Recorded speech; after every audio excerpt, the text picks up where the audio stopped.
I want you to screenshot that and make it the thumbnail. Kia ora guys, welcome back to another episode of the Wholesome Half Hour. This week we are going to be talking about holidays, coming into holidays. Just around the corner. Just around the corner.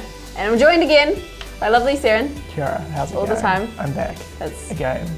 Not new. Yeah, this is kind of what we do every week now. Yep. This is the norm. But yeah, we're going to be answering a whole lot of the questions. What a banger intro. We said in the notes today, it literally says, make the intro a banger, and this is the best we could come up with. Look, we're doing our best. We're doing our best. If you are watching on YouTube, thanks for joining us. If you're listening to the podcast, thanks for joining us as well. StudyTime.co.nz/podcast. You can subscribe on your favourite podcast app. Listen wherever you listen to your podcast. I love it. Awesome. Yeah, so we're going to be answering some of the questions that you guys have sent in throughout last week. Thanks to everyone who did send something in as well. We got heaps of questions. It's really good. It makes our job a lot easier. Yeah, it's really cool to hear you guys' feedback and stuff as well, because it means that we're actually answering the questions that you guys have. Instead of just spinning yarns, contemplating what the kids are into these days. Yeah, we're not disconnected, I swear. I play Fortnite too. Am I playing that joke out too much? Probably. I love fork knife. Fork knife, yeah, I'm a big fan. Fork and knife all in one. Have you seen that? That's like a thing that exists. Like a fork and knife all in one combo thing. Oh, that makes me uncomfortable. That's a real thing that exists. I would have lived happily not knowing that, but thank you, regardless. You know now. The more you know. The more you know. The more you know. Moving right along. We're going to dive into the holidays. Holidays. Isn't that what we're talking about today? I thought we were answering questions first. No, we'll answer questions later. Okay. Holidays. Yeah, so they're just around the corner, and after that you guys will be going into term 3, which is a notoriously busy time where everyone kind of realises that they ran out of time in term 1 and 2, and now they've only got 9 weeks rather than 11 weeks to try cram in twice the amount of internals and start thinking about externals and mocks, and I'm sorry, I'm just getting everyone very sad.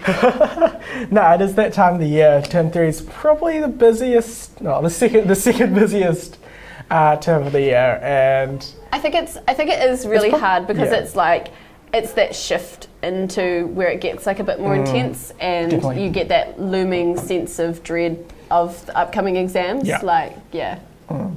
No, absolutely. It's kind of like that moment where school starts to kick up into gear and starts to seem real, especially if you've had a chill year. It can be not too many internals. It can be a bit of a shock to the system. Yeah, 100%. So holidays themselves, I guess we're going to be having an article coming out soon on how to properly break from your holidays. So be sure to check that out when it does come out, which will be hopefully. I didn't know that, but it's in the works. It's in the works. So there might be a little bit of double up in that kind of content in today's episode, but if you prefer one platform than the other, then you're in luck. And if you want a double dose of holiday goodness, nothing wrong with the double dose. Nothing wrong with listening to our beautiful voices. Our beautiful angelic voices. Yeah, so I mean, what do you usually do on holidays? Because I know you're a person who struggles to break. This is true. This is very true. And also, it's like uni holidays at the moment. Yeah. For me, for a couple of weeks. For you, since yesterday. I had my last exam yesterday. It was so good. I guess for me, I probably took 3 or 4 days where I had to do heaps of stuff. But for me, I get very stir crazy. I just get very bored, and if I get bored, things start to go downhill. So I really try to keep myself busy doing stuff, not just doing random stuff, but doing stuff that I'm interested in, and sort of almost productive procrastinating type stuff. Yeah. The stuff just that I'd love to do without the guilt. The stuff that I'd love to do if I had time during the trimester, but often I don't. Yeah. And it's a great opportunity to make some videos, do all the stuff that I wish I was doing. All the time. Yeah. During the all the time. Yeah. Great. I actually think you are the kind of person that does in the holidays what everyone thinks that they're going to do in the holidays. You know what I mean? I think it takes effort though. It doesn't just happen. 100%. If I don't think about it, I'll also end up sleeping till 10 a.m. or probably later, 11 a.m. Yeah. Getting out of bed at 1. and then, you know, before you know it, it's like time to sleep again. Yeah, 100%. And I think, yeah, like everyone kind of starts the holidays with this like idea in their head of like, oh, by the end of the holidays, I'm going to have like an 8-pack and my life's going to be so organised and like, I'm going to get that. Good luck getting an 8-pack. That's also an interesting number. But good luck getting your 8-pack in 2 weeks, eh? Oh, you know what I mean. Congrats to you. You know what I mean. And I think everyone thinks that in that like 2 week or 3 weeks, because I know that there's some schools that do 3 week breaks, which is very odd, but that's fine. I think people think that they're going to get their like entire lives together in that time, and I think everyone kind of tries to, it falls into that trap a wee bit, and I think as much as, as good as it is to try do a whole lot of new things and like pick up a new hobby or learn something in the holidays, it's like really, really cool and stuff as well, but I think you really do have to realise that it is only 2 weeks. Like, you can't do absolutely, like you can do anything, but you can't do everything. Yeah, you definitely can't do everything. But I guess the other thing, like I guess the contrasting point to that is if you like think ahead, plan well, and are able to like execute properly, you can definitely like achieve a lot more than you think. But you've got to play the game. You've got to realize that you're probably going to spend at least a small handful of days like doing nothing. Yeah, I feel like that's inevitable, especially if you've had a busy term, lots of internals, stuff like that. And then I guess if there are things you want to achieve, you've kind of got to make them a priority, and then I guess almost turn them into, what do we call them? What do we call them? The goals? Process goals. Like turn them into process goals. Right. Like decide what you want to achieve and decide how you're actually going to do it. So like, I don't know, if you want to, even if it's something just like, you know, like I want to like catch up with these like 3 friends who I haven't seen in ages. Like make sure like you take the steps to make that actually happen, rather than just say that and then before you know it, it's like the day before the end of the holiday. No, because that's 100% something that does happen. I think, there's absolutely like, I think in some ways it can sound a little bit pedantic because like it's my holidays, I should be able to do like whatever I want, but like, and you can, but I think doing all the things that you kind of like want to do isn't going to just happen. Like you can't be in holiday mode to organise a holiday. It's really true. Like there's all sorts of things. Like even just like if you want to like see like a bunch of friends, like you actually have to make steps to plan that. If you don't like text them or whatever and like plan it like doesn't happen, right? And like it's like a mutual fault thing. Like and my friends are so guilty of it. We're like, oh whoops, it's like 2 months and I haven't seen you, and simply because like we've just been like we just forget to text each other or something like that. You know what I mean? And it's like there's like, it's like no beef or anything like that. It's like absolutely fine, but it's just like we've just always beefing with your friends. Always beefing. That's what McKenzie's like. Yeah, I'm provocative. But like just actually like continuing to like say you're going to do something and then never actually getting around to doing it because you think, oh, like I'm on holidays and I just want to relax and stuff like that. And you just get too well acquainted with Netflix and the bed sores start growing and definitely. Parents have to roll you over.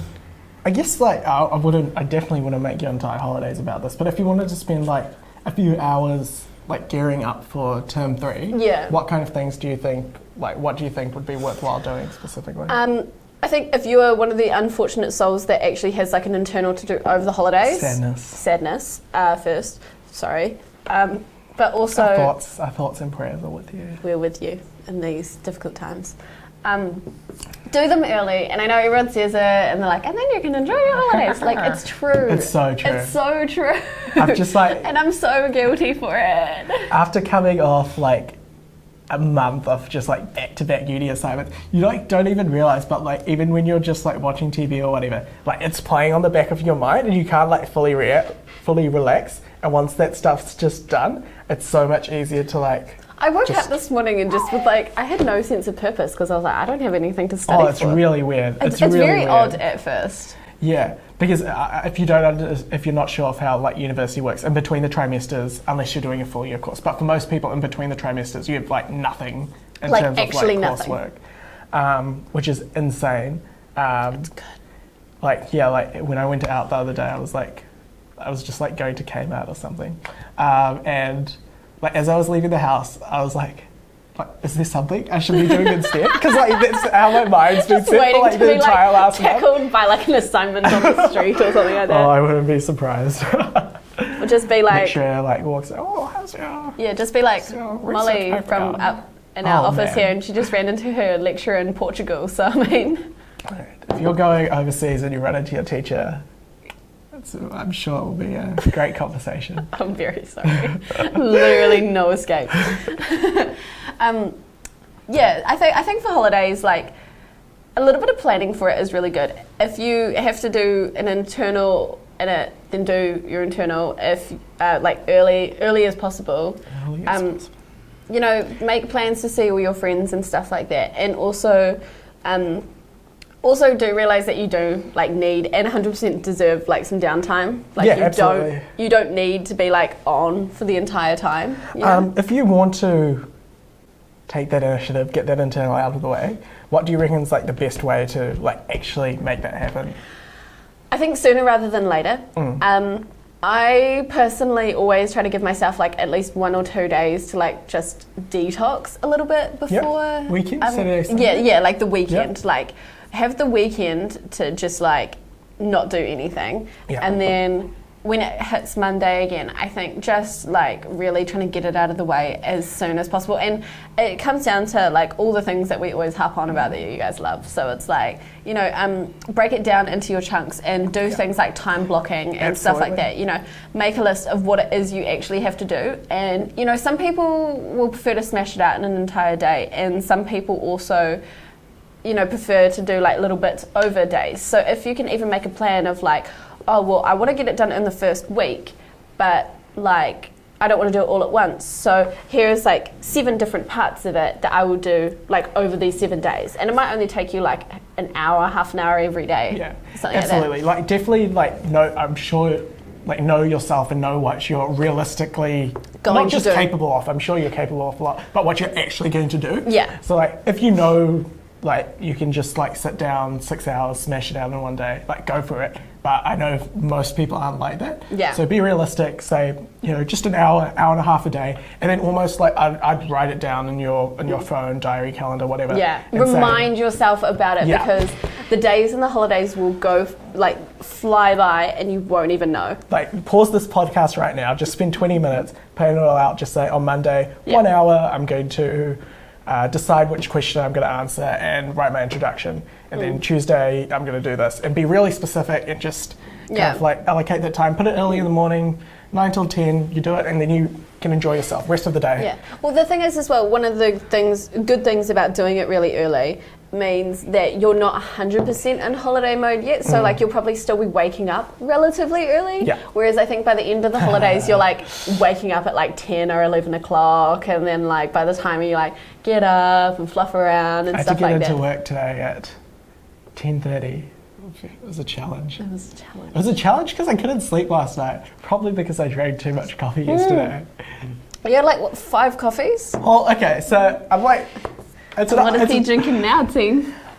So what happened? I went out to some lunch with some friends, went to Prefab, great establishment in Wellington, and it's one of those places where you can get like bottomless filter coffee. Oh, so they God. just like they just like come and like keep filling it up, right? I'm not gonna be like, no, I don't want more coffee.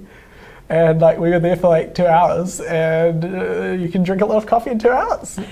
So yeah. You have a problem. Yeah, I'm actually, this is a life goal. I'm gonna have a coffee detox week next week. Join us next week for Siren's intervention. It's gonna be I don't know how it's gonna go. I have friends who don't think I can do it, but I'm very confident that I can pull it off. Are you actually going to do like a week without coffee or I'm something? going to do 6 days without coffee. Oh, boy. Tuesday through Sunday. I have to drive on Monday, so Monday will be a coffee day. I'm so sorry for you. Moving right along. Moving along. Is there anything else you wanted to add to that little conversation? Not too much, I don't think. I just think in regards to holidays, really, yeah, like, I think as easy as it is to just lie around and do nothing, at the end of the holidays, you're going to kick yourself for it. Yeah, like, absolutely. you would It be gets real much stressful happier. Thursday when you haven't like done anything and it's something to do. And, I think it is, you feel like you've been like you've actually had more of a break in some ways if you Yeah. actually go out and do things I and you agree. have something to kind of like remember it by, as opposed to Yeah, it's even if what you're just doing is like every day you're going out and like hanging out with your mates or whatever. Yeah. You like if you do that like 10 days of the holidays every weekday or whatever, you will feel like the holidays were much longer than if you just like sat at home because and watched it's like, Netflix. oh, what did you it do just that like day? all And it's merges like, into one. oh, what season was I on that day? You know, like, Like it just all merges into one if you just like sit around and watch Netflix all day. I genuinely made this like mistake the other day. I was talking to a friend and he said that he said something about like, something Friends. Like I thought he was with Friends, but he was watching Friends. And I just thought, what a I do that stitch-up. all the time too. But yeah, don't be that guy. If you haven't already and you want to grab one of our study guides, level 1 science, level 2 biochem and physics, Yeah. and level 3 chemistry and bio. bio. Then physics isn't out is just coming yet. out in September for level 3. If you want to buy one of those and go into the draw to win a UE Boom, go along studytime.co.nz/store and use the promo code UE Boom at checkout. You can go into the draw to win a UE Boom. So when does that close? We haven't decided yet. Okay. But it will probably We'll keep close you like posted. end of the holidays, early next term. Like get Right. in now, like you Yeah. know, holidays, good time to spend an hour a day, Get your recaps and study stuff. on team. And they're And really, you could win a UE Boom. yeah, Party they're up with really your, cool guides. They're not ginormous and They're they're like- so easy to They're read. full color. Like Yeah. they look so different to like some of the other study guides that are around. They're like full color. Yeah. They look awesome. And they're not really super easy dense. to read. I think I've seen some of the study guides for a standard and they're just like ginormous and just so dense. And I just One think, standard is like you can get through like the entire thing really easily. yeah, very easily. Yeah. It's not like some study guides where you'd literally have to spend like 2 weeks like on an hour a day to get through like a study. Yeah. Nah, it's not like that at all. Yeah, check those out if you're interested at all. If you have any questions for us next week, or not next week, we're going to take a little break. We're also going on holiday. We're also going on You holiday. guys are, so we are too. We will be back on the 25th-ish, I think. Whenever you're back at school, we'll be back. Yeah. So you guys taking 2 weeks off, we're taking 2 weeks off. We're taking 2 weeks off. Those of you with 3 weeks, But you're in not in this between club. now and then, if you have a question, send it to Yeah, us. flick it through to Instagram, us. Facebook, flick us a little I DM. think if we get like a whole lot of questions over the holidays, I'm sure we could like We might do have like a bonus, Yeah, we bonus episode. that bonus content. That bonus episode. content. Maybe we'll get back on the old Facebook Live. For Yeah, we could special do like sesh. a Facebook Live panel or something like that where Get we Jordan answer your guys' on. questions. We know you love Jordan. Yeah. All Eat your heart out. Cool. Our first question this week comes from Michael, and he wants to... Michael? Oh, and he says his friend Matthew wants to know how NCEA level 1 works. He's a tad confused by the process. So, like, there's a lot to know, but we'll try like break it down and summarize it. I'm going to condense We've it. got, yeah. I think, if we do, we probably do. I'll throw a link in the show notes for like a blog post that we've done that explains it a bit more. But here's like this like 60-second, 60-second version. crash course NCEA. So you need 80 credits to pass, and you sit internals, which are in-class assessed, and externals, which is just a glorified way of saying end-of-year exams. Now, each of these have different amounts of credits assigned to them, depending on how work-intensive they are, as judged by the government. Sorry, that wasn't supposed to. Yeah, it was. Jacinda Anyway. personally marks your exams. Oh, Jacinda. Oh, Cindy. Anyway, so you need 80 credits to pass, and the standard number of credits that you'll get per internal or external is 4. Some will be 3, some will be 5. Depends on the classes that you take. If you do like an art board, they're worth like 20. That's the end of the year. And so... Sorry, that sounds like really sarcastic. No. That was a bit, I don't read it as sarcasm because I know that that's just you. So like... Wow. Wow. Oh, Northern, where you at, B? So you sit the internals throughout the year and you rack up credits, and so basically you just need 80 to pass at any level. Yeah. Now, if you want an endorsement, that requires that you have 50 credits at either merit or excellence to get an overall merit endorsement. So you need 50 credits or more overall in any of your subjects.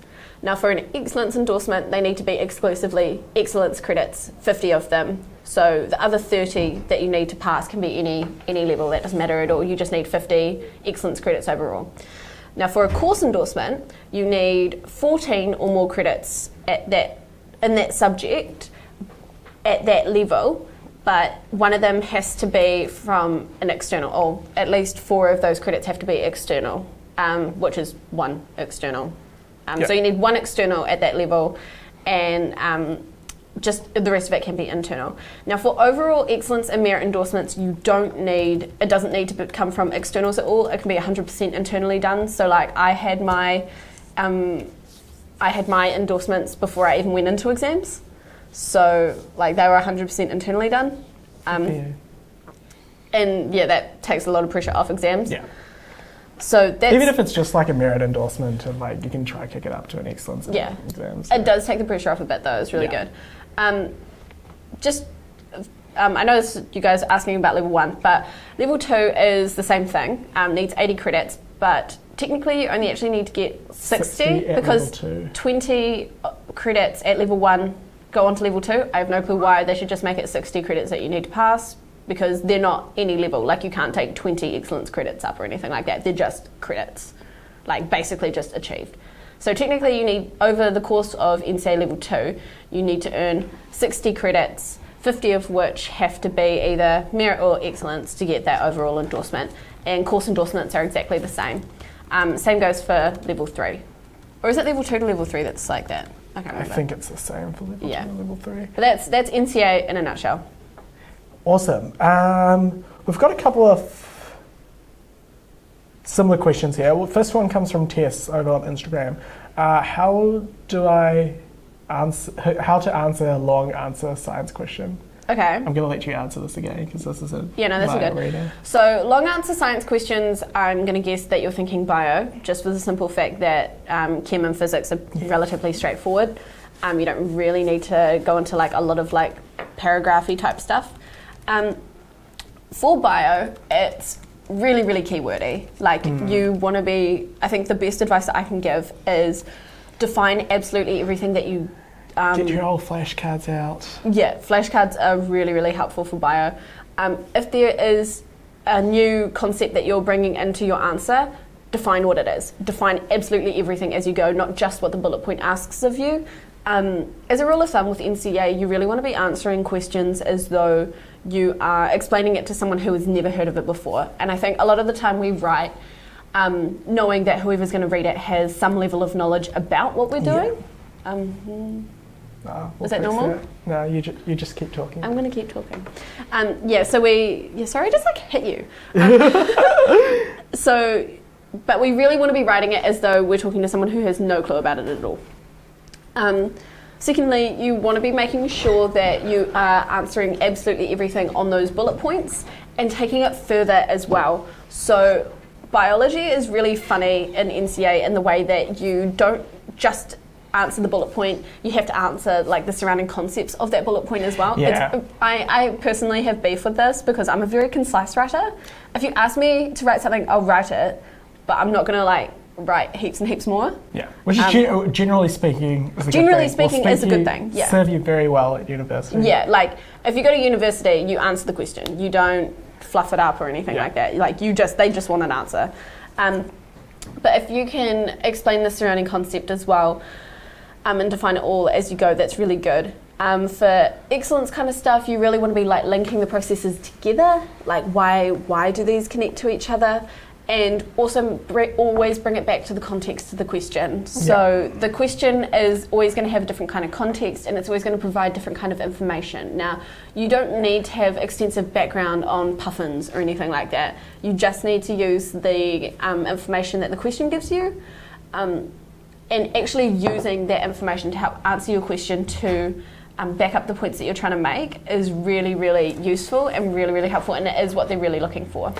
Yeah, definitely. If you can kind of summarize your entire question or relate your entire answer back to the question at the end of your answer in like a couple of sentences, you've probably like done a good job at answering the question. Do it as kind of like a little bit of a mini essay, but it doesn't need to be like crazy structured. Like I know I've answered those kind of questions in bullet points and stuff before, like obviously not the entire thing being bullet points, but parts of it.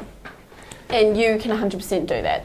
That's no like worries at all. It's not as strict as formal writing and stuff like that. Yeah. My best piece of advice would be to look at previous questions and exemplar answers to get a full idea though, because it is very easy to feel like you have to explain the entirety of your standard in that one question. It is a very fine line between over-explaining and then under-explaining. Yeah, it can be tricky to balance sometimes. But use mocks as like a kind of way to gauge which side of the fence you're leaning on. But definitions and keywords, I cannot emphasize how important they are.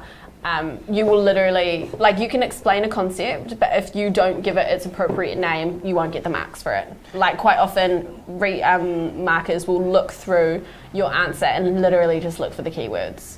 Like, yeah, that's my best advice for answering long answer questions for science. Awesome. I guess a lot of that ties into other question from Ratika on Instagram as well, which is how do I get better at science, which is very easy, but I can't get it in my head. I guess probably one thing that immediately like registers in my mind is whether you're confusing like recognition with recall. Like you say it's really easy, so like when you read it on a page or when your teacher talks about it or whatever, like you think that you know it, but when you have to kind of pull it out in the exam, you can't do that. So I guess the easiest way to test like recognition with recall is just like look at an exam and see how much you can answer without looking at any of your notes. And then if there's a lot of stuff you can't recall, what do you think are the best ways to memorize that stuff? For, as we just said, for like for like definitions and stuff, flashcards are an excellent tool. Yeah, really, really useful. And you can get like, if you go to like Warehouse Stationery or just like a stationery store, you can actually get like a big old fat stack of, I think they call them system cards or something like that. They're like little cue cards. People, and they're all lined and stuff. Yeah, I use them so much. I've always got a stack like on hand sitting on my desk just for whenever I need it. And they're basically just like pre-done flashcards, so all you need to do is write on them. Like I know some people really like to go make them pretty and stuff like that, but like I don't. Making stuff pretty, like if you're into it, it's all good, but like it doesn't improve like if you're your memory a functional retention, stayer, like us, you just slap them on that bit of cue card. And if you want to do it right now and you don't want to go get some because you don't have some and you need an excuse not to do some, I'm going to give you no excuses not to do it. You can download Quizlet, which is like a little app, which is great for making like that's what it's for. It's making flashcards. Yeah. No excuse. You can do it. It's pretty good. Right this second. Right this second. Right now. For science though, and I think for studying it, it's so important to just understand the relationships between everything that's going on. Science Get the old mind map out. Yeah, loves a good mind map, loves a good flow diagram. I think flow diagrams and bio are like they're good mates. That was very loud. I'm sorry for anyone who just wore headphones. I'm very sorry. If you can do flow diagrams of stuff in bio, that's really, really good. In physics, if you can go over the relationships of everything that you're like kind of discussing, and in chem, again, it's to do with relationships and processes. It's kind of like a little bit of both. I think really understanding those is key in understanding the entire thing. So instead of learning your standard as a bunch of discrete as in like separate concepts, it's not as helpful, because it kind of scatters the information and you don't really know how, you kind of have to remember them as different things. But if you can remember it as a process or how it relates to something else, first off, that's a really good cue for recall. So that's really, really helpful in actually bringing all that information to your mind. So quite often it's stuff that you do know, but it's just like deep in your mind somewhere and you can't pull it out. And so giving yourself those kind of cues is really, really helpful. And so if you can remember it as a process, then that's really good as well. Understanding how everything links together is really important and kind of even just helps you remember like single facts as well. Yeah, 100%. When you know how it works as a system. One thing that just randomly popped into my head is like if you really properly understand something, you should find it fairly easy to explain to someone at kind of any level. And one thing that came to mind, I'm not sure if you've seen it, there's this like YouTube series that Wired does where they get like like experts in their field to like explain a concept to like 5 different age groups, like a primary schooler, a preschooler, like a high schooler, like an undergrad, a postgrad, and like an expert. Oh wow! But like the reason I bring that up is it kind of demonstrates, like, if you properly understand something inside out, you have no problem like explaining like string theory or something really complex to like a preschooler. Yeah, and it's an incredible watch. I'd highly recommend it. Yeah. We've got a couple of questions here about like motivation and like reacting to grades and stuff like that. So I guess we'll slam some of them together. Just Relaxed over on Instagram asked, how do you get over your sad self about getting a grade you didn't expect to get? And also, we've got a couple of other questions on the same topic, so I'll read them all out and we'll have a little chat about it. We'll have a yarn. Anonymous on Instagram also said that they'd like to do well at school and get an excellence endorsement, but after an all-nighter they only got an M6 and it made them feel real discouraged, especially because that particular internal was 6 credits. And yeah, we'll answer those 2 questions first. Okay. So kind of like reacting to grades, being a little bit unmotivated and being discouraged by spending a lot of time on an assignment and not feeling. It is incredibly discouraging though when you feel like you put a lot of effort. Oh yeah, 100%. And I think I don't think we can teach you a way to like make yourself immune to feeling that, and I don't think you should. Yeah. I think it's, if you felt like what you did was better, or you felt like the amount of effort that you put into something isn't reflective of your grades, like you're 100% entitled to be sad about that. Yeah. Like you be sad. Actually, one thing we've got a video coming up on this. It might be like a month away, but one of the things. All these plugs. One of the things. Wow. One of the people we interviewed in that video talked about was with grades. If you're getting good grades and like that makes you happy or whatever, like that's all good. But if you are kind of valuing grades a lot, but you're not getting good grades and they're making you feel unmotivated or discouraged, kind of thinking about switching your assessment and the way you look at yourself into something more holistic. Yeah. Because remember, grades only mark like one aspect, which is like how well you perform to this like particular NCEA task. Yeah. They're not like a holistic representation of you or how smart you are. I think as well with it is there's such an element of chance to these kind of assignments, and the more you prepare, the more likely you are to do well on a range of tasks. That's a given. That's the point of studying. But things don't always go in our favour, and I think it can be especially difficult in I think the first couple of years of high school when you're not quite in the NCEA system yet. And I think especially for people who are used to getting quite good marks, and then they come into NCEA, and I'm not here to sit and slam NCEA the entire Wholesome half hour. It kind of goes against the name of the Wholesome half hour, but it is very keywordy. It is very, you have to do something, you have to put your dots in the right places and cross all your T's and stuff like that. Like it's very. It's not like a holistic representation of who you are. I would argue it's not even a holistic representation of your actual knowledge of that subject. That's not to say that the grades don't matter though, 'cause obviously they do to an extent, but they're not everything. Yeah. And I think to help get over kind of like that grade kind of blues that you get when you either weren't expecting the mark that you got or feel like you deserve something better, is to really actually like look at what you did wrong. So I think if you got an M6, there's probably a chance that you can resub it. Yeah. Talk to your teacher, and even if you can't resub it, like get some feedback, right? Because M6 means you were like quite close to the E7. Yeah, well, exactly. What was holding you back? And just like using that and applying that to your next assessment, like that's the best way to improve, right? 100%. I think that one of the worst things that we can do to ourselves is when we experience failure is to deny it or try to like bury it away. Yeah. We really do have to try and learn from it, and it's not an easy thing to kind of like get into the habit of doing, because we don't really want to like confront ourselves with our perceived failure. but it is helpful in the long run, and if you can get in the habit of doing it, then it is very much helpful to you. In terms of actually like the emotional component of it, you are 100% allowed to be sad about it, but you can't dwell on it for too long. Don't let it be representative of who you are. Like Sarah said, it's not a holistic representation of who you are as a person.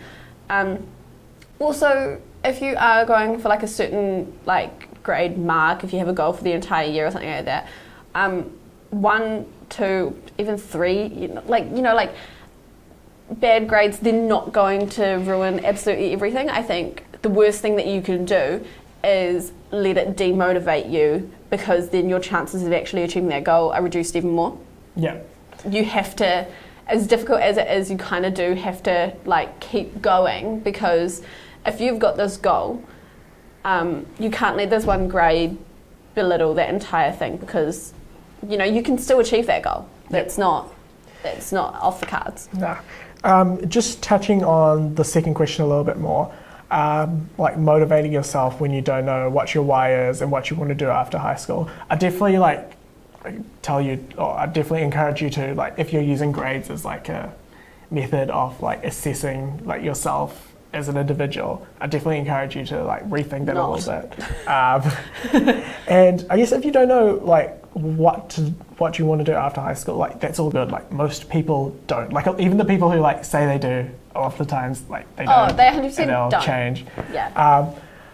Just realize that like you're still like really early in life, and like just like don't be worried about not knowing what you want to do. Rather make the next 5 years of your life, 10 years of your life about like tasting, like getting different experiences, trying out different things, and seeing what you enjoy, what you don't enjoy. You've so much time to. We live in that organic society, my man. I think it's high school. I think in particular puts a lot of false pressure on students to be deciding what they want to do with the rest of their lives by the year 11 subject choices. Yeah. And it's so not correct. And it's something that I think a lot of people get sucked. I got sucked into it. I'm sure you did as well. And teachers put this emphasis on this, and they're like, well, if you take this, then you can't take this, and this means that you can't go to university. And like, it's just so not true. And I think you are so much better off doing what you're interested in. A, because you're going to be motivated. B, you'll probably do better. And C, if you are taking a subject simply because you think that it's going to get you a good job, or because it's a serious subject, a serious thing, it's what the smart kids do. Like that's not going to end. Like, it's not worth it. It's not worth it. I think take what you're interested in. I mean, I took some courses that I didn't maybe particularly enjoy, simply because I knew where I wanted to do at uni. But I know that that's the exception, not the rule. Most people don't know, and I think you're far better off taking what you're interested in, and that's going to lead you into opportunities that resonate with you more than traditional kind of things. If you love, I don't know, something. If you love making chairs, you're really interested in like crafting like the best chair. Yeah. You're going to do way better, like you're going to be way more successful than if you like go into engineering just because like there's more money but you don't really care about it. Yeah. Like if that's what you really like, if there's something like, who cares, like don't even think about the job yet. Like if there's something that you want to pursue and you're really passionate about it, if you go after that, you're going to end up way better off than if you like do something just because like that's like the socially acceptable thing to do. Yeah. I mean, I'm gonna get a little bit like weird on everyone for a moment, but like I think 50 years ago, there was the way that people sort of went through things was they went to school, a select few went to uni, and they got they got their bachelors, and then they got a job, and it was all very fun. They had a white picket fence and 2.7 kids, and it was really awesome. And that's what they did until they died. No, I lied. That's a bit dark. But in today's society, for better or worse, whether or not you like it, it's far more organic. So when I say that, I mean that, generally people stay in school longer. Generally, positions are much more specialised. I mean, think about it. A Subway worker is called a sandwich artist. Like, come on, team. Like, you can literally, like, there are literally people who make money talking about Star Wars on YouTube in their bedroom, that's a thing that you can do in 2018. Yeah, like, and take what you're interested in, and a position will become available for what you're interested in. Like, don't not study something because you think, oh, there's not a job for that. Like, make a job for it. You can. This is 2018, people. Like, you can literally, like, if you like it and you want it. We make memes sometimes and get paid. We make memes and we talk to cameras and we interact with you. Like, if you told me, if someone said like 10 years ago, you're going to be like making videos and like putting them on the internet and like someone's going to pay you to do that, like 10 years ago, people would have been like that like wasn't a thing. Yeah. If somebody had told me like 3 or 4 years ago, like, hey, you're going to be a presenter on an educational website, you know, like, ooh, it's literally, it's one of those things that study what you want. If you don't want to study, also don't study. Like, you know, that's, again, not the be all and end all, and I've got beef with that, and I'm not going to get into that. If you just like, if you enjoy being a sandwich artist and, you know, hanging out with your friends on the weekend, and that's what makes you happy, like, go for it. It doesn't change your sense of worth, it doesn't change anything. Like, just do what you enjoy and you're going to be far better off. And, you know, money does not equate to happiness, my dudes. Absolutely not. Absolutely not. You'd be shocked at how many people. It caps about 70,000. Sorry. Yeah, supposedly. Psychology. But no, you'd be surprised at how many people have nothing and are like really happy, and how many people have so much money, all the opportunities in the world, but like aren't happy. Like, do what makes you happy. I think we've gone on to a bit of a deep dive with this great question. We have gone with we did go on with a deep dive, but yeah, it's good to get deep and meaningful from time to time. Yeah, loves a DNM. I just think, long story short, do what you're interested in, do your best for it, and I think in regards to grades, don't bury it away, confront it and see what can I do better. Yeah. And that's, if you think about it, really, you get a bad grade, you can't go back in time. You can't do that. Like, you literally have 2 options. You can try and better yourself for it, or you can dwell on it and not learn anything from it, and you can bury it down and it can be a nasty thing in your mind. Because I think some students do bring it up to that, and you know, in 2 years' time, you're not even going to remember the grade that you got, just as another side. But yeah, you literally have 2 options from then on when something happens in your life. You can either try to fix it or ignore it. Yeah. So, just to... Awesome. Yeah. We've got a couple more questions and then we'll wrap things up. Yep, because we're on 42 minutes. We'll be going. It's a long show today. It's a long one today, Sam. How do we balance the stress of NCEA in our social life? We'll try to keep the next few answers brief, I think. Yeah. I think we've answered like the really like awesome questions. Yeah. So I think... and this one ties into the other stuff a little bit. Yeah, I think the social life one kind of ties into the holiday thing. It comes down to planning and making time for it, and not just continuing to say you're going to do something and then not doing it. I think it's very much a case of just organisation. A lot of what we were saying before, I think, applies to it just in a more like mini sense if you're still like going through school. Yeah. Definitely, yeah. I've just listened to like the earlier section of the show and just like... We'll put a timestamp. Yeah, we'll put a little timestamp. Like, no, just definitely kind of like... Yeah, like blocking, like realizing that your social life is also really important, especially like to your mental health and your well-being and all of that, and just like making a priority as you would anything else that you want to do. Realizing that like NCEA and like school is not should not be like 100% of your life. Yeah, cool, awesome. A couple more questions. All I want to know, this is from Bailey, all I want to know is why the NCEA curriculum is getting harder as time processes, like as time goes on. Do you mean progresses? Progresses. Oh, he says process, or he or she says processes, but not here to call anyone out. So yeah. To be fair, a lot of people make typos on Facebook. True. Myself included. I love typing in all lowercase to infuriate people. It's quite fun. Shows my cool, cordial attitude. You know what's interesting? I also always, on Facebook, I'll pretty much, except for maybe like I'll always type in lowercase. if I'm typing. But if I'm on a computer, that's how it will come. Like everything will be lowercase. But if I'm on my phone, it autocorrects. Like it capitalizes things properly. So like text that I send from my phone look more like formal. Yeah. Anyway. I don't actually know that NCEA is getting harder over the years. Yeah, I don't think it necessarily is. I think you just have to realise that like everything is always changing. Yeah, it's a dynamic system, and I think I've been asked this before, like how does it compare to like prior to the NCEA system? And I think that those are incomparable. They're so absolutely different. Like you can't compare the efficiency of one to another. They're completely different beasts, really. Yeah. NCEA does change over the years.